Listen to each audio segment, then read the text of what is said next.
जय माँ कामाख्या, जय माँ बगलामुखी।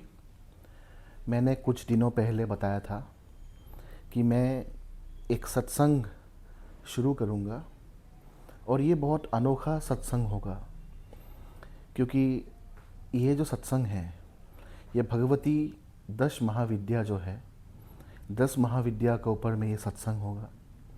इसमें हम लोग जो सबसे उत्तम पुराण है, उपपुराण, हम लोग के 18 जो पुराण हैं उसमें हम लोग का 18 उपपुराण है।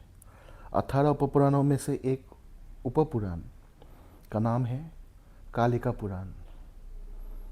मैं इसके ऊपर में डिस्कशंस करूँगा।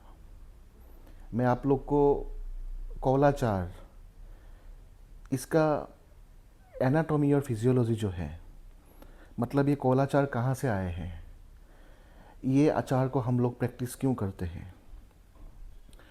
असम क्षेत्र में, कामाख्या क्षेत्र में जो पूजा पद्धति है वो पद्धति किसी और जगह से कभी नहीं मिलता है।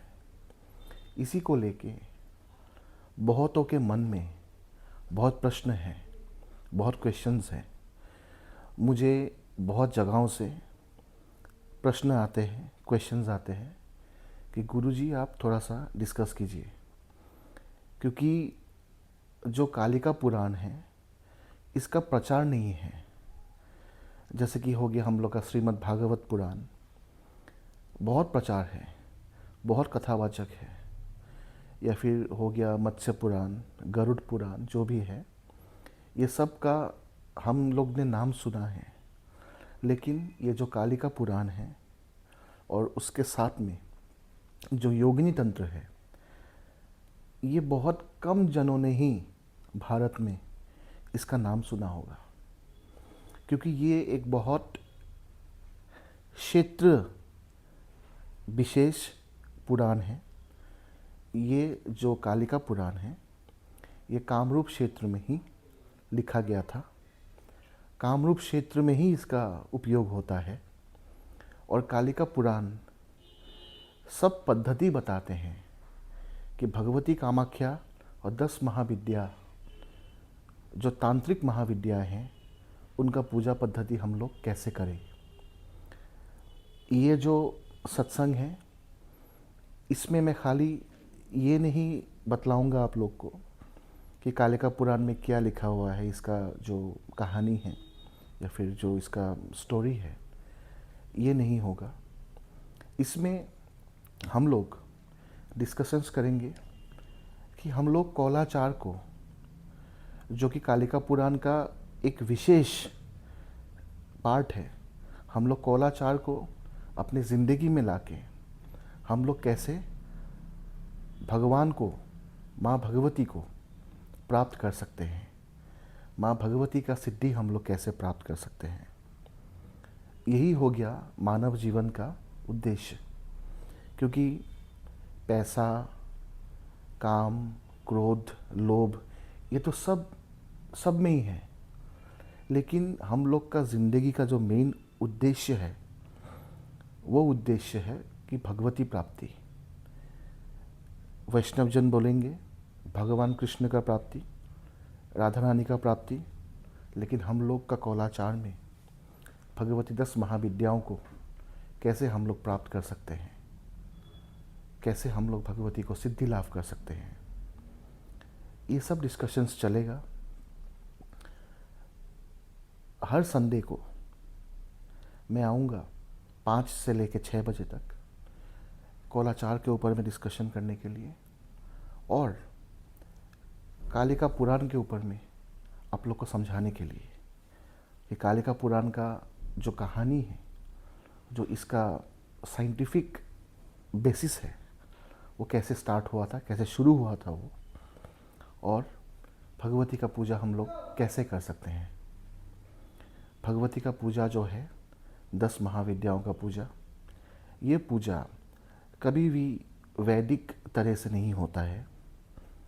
10 महाविद्याओं का पूजा हमेशा तांत्रिक पद्धति से ही होता है।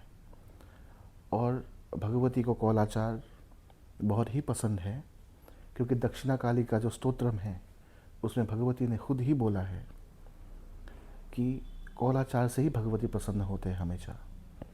सो यही सब चीज़ें हम लोग डिस्कशन करेंगे। आप लोग कमेंट डालिएगा, मैं कमेंट्स का रिप्लाई करूँगा आप लोग का। और अगर हो सके तो मैं ये जो डिस्कशंस है इसको थोड़ा सा लाइव करने का भी कोशिश करूँगा।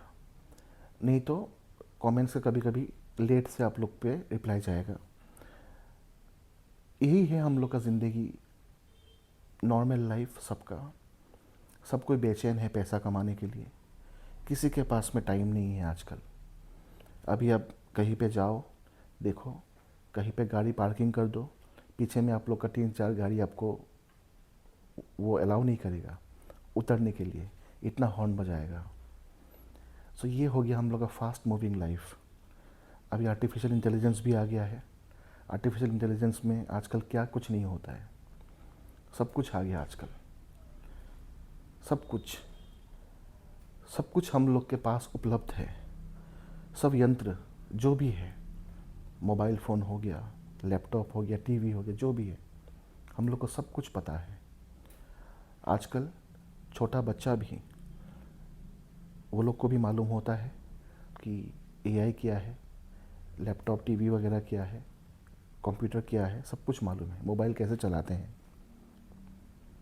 सो ये जो ज़माना है, ये जो युग है, इस युग का नाम है कलयुग। भगवान श्री कृष्ण का वैकुंठ प्रयाण के बाद में कलयुग आरंभ हो गया था। अभी कलयुग का 4,32,000 साल अभी भी बाकी है। तो हम लोग ये कलयुग में हम लोग को शांति कैसे मिलेगा, ये शांति के लिए ही मैं ये जो प्रवचन है, सत्संग है, ये आपके पास लेके आया हूँ। भगवती माँ कामाख्या का, भगवती 10 महाविद्याओं का आप लोग सुनिएगा। और जो भी मेरे सब्सक्राइबर वगैरह है वो सबको बहुत बहुत धन्यवाद, बहुत बहुत नमन आप सबको। और कोई कोई लेक्चर्स, कोई कोई डिस्कशन हम लोग खाली मेरे सब्सक्राइबर के लिए ही रखेंगे। तो अगर हो सके आप लोग सब्सक्राइब कीजिएगा मेरे चैनल को, क्योंकि आप सब्सक्राइब करेंगे जो भी उसमें से इनकम होगा, वो इनकम मेरा यूज़ के लिए नहीं है, वो इनकम आश्रम का यूज़ के लिए है। आश्रम में हम लोग भंडारा करवाते हैं, भोजन करवाते हैं सबको, मंगलवार को और शनिवार को भी हम लोग का पूजा पाठ होता है यहाँ पे। आप लोग सब्सक्राइब करेंगे तब जो भी वहाँ से इनकम आएगा वो आश्रम में आएगा। बाकी कोई इसमें पर्सनल बेनिफिट नहीं है। जितना हो सके अपने ज़िंदगी को थोड़ा सा टाइम दीजिएगा, थोड़ा सा ठहर जाइए, क्योंकि ये फास्ट मूविंग लाइफ आपको कहाँ लेके जाएगा आपको खुद को नहीं मालूम है। हम लोग जब रील्स स्क्रॉल करते हैं मोबाइल फ़ोन में, कितना टाइम लगता है हम लोग को स्क्रॉल करने में, 5 सेकंड 10 सेकंड, टाइम ऐसे ही चल रहा है, ऐसे ही चला जाएगा टाइम। इसीलिए मैं बोल रहा हूँ थोड़ा ठहर जाइए, थोड़ा सब्र कीजिए, भगवती सब ठीक कर देगी। और हम लोग का जो उद्देश्य है ज़िंदगी का, जो प्राइम एम ऑफ लाइफ, वही है भगवती प्राप्ति। मैं उम्मीद करता हूँ कि ये जो इंट्रोडक्शन था आज, ये आप लोग सुनेंगे, सुनने के बाद में आप लोग मेरे डिस्कशंस में आएंगे। आप सबका भला हो, भगवती आप सबको खुशियाँ दे, भगवती आप सबको शत्रु से रक्षा करे। जय माँ कामाख्या, जय माँ बगलामुखी।